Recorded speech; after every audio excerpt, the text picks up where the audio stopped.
My name is Erin. And I'm Alexa. We are the Purple Egg Readers, Team 10425. For this year's Into Orbit Challenge, we decided to focus on growing plants in space. The problem we are solving is that in microgravity, air and water don't mix like they do on Earth, which makes it difficult or impossible for the plants to absorb water and nutrients from the soil. The issue with that is since air and water don't mix in microgravity, the roots are either surrounded by water or air.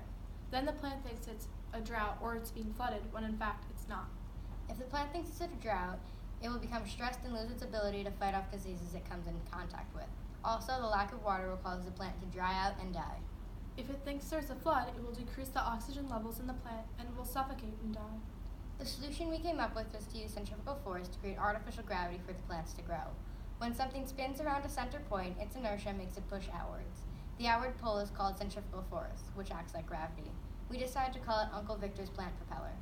With a 1 meter diameter, the plant propeller would need to rotate 29 times per minute to create a half a G of gravity, which is approximately Mars's gravity. To prove our theory, we cut a piece of wood and attached 2 plastic Tupperware containers to the end to hold the plants. Then we made a hole in the middle and used a drill to make it spin. The force of the spin will create artificial gravity. That was our first prototype. One problem with our first prototype was that it could only hold 2 plants. We redesigned the Uncle Victor's plant propeller to make it a circular shape so that more plants could fit around the perimeter. The disc could also be stacked and rotate around the same axis. To make this, we first drew our design on CAD and then 3D printed the sides and CNC'd the top and bottom with polycarbonate.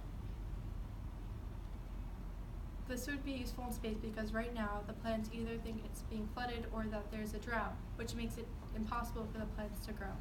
If you have any questions, please ask them in the comment sections and subscribe to this channel. Also, please follow our Instagram and Twitter account.